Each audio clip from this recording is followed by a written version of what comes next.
Alors, bonsoir à tous, je suis Sosten Gadi, votre serviteur dans le Seigneur Jésus-Christ.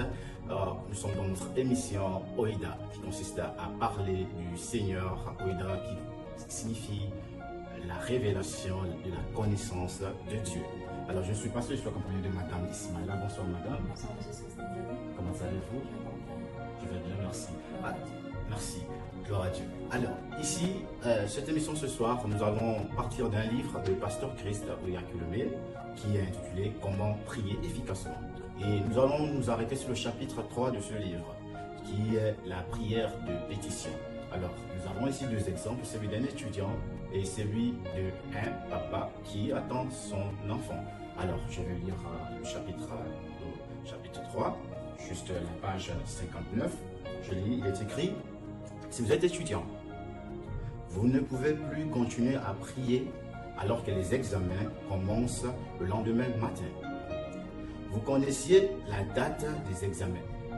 Vous avez eu du temps pour vous préparer et prier. Maintenant, c'est la veille. Et soudainement, vous vous réveillez pour prier. Ça, c'est l'exemple de l'étudiant. Alors, deuxièmement, c'est l'exemple du père. Il dit, pensez à cet homme. Pensez à l'homme dont l'épouse a des complications pendant le travail. Elle est sur le point d'être conduite en soins intensifs. L'homme est littéralement en train de chercher des guerriers de la prière pour se joindre à lui pour des prières d'urgence, pendant qu'elle est transportée dans la salle d'urgence. L'homme aussi court au service d'urgence de Dieu. Il veut des réponses tout de suite. Mais il a eu 9 mois pour prier. Alors, comme ça, vous voyez la présence de Madame Ismaïla. Et Madame Ismaïla est là, elle va nous donner des explications en ce qui concerne la prière des pétitions, certainement par des exemples personnels, par un vécu, ou à partir de ces écrits des pasteurs qui sont Oyakhilome. Madame Ismaïla, qu'est-ce que vous pensez de la prière des pétitions? Merci, monsieur Sosten Gadi, de m'avoir donné la Je parole. vous en prie.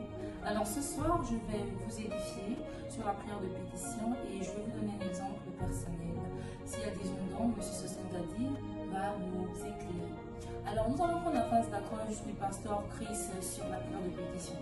Il a dit: une pétition est un plaidoyer formel sous forme écrite avec des exigences légales. Je vais essayer de mieux étayer les exemples donnés. Je vais vous édifier sur l'exemple de l'étudiant.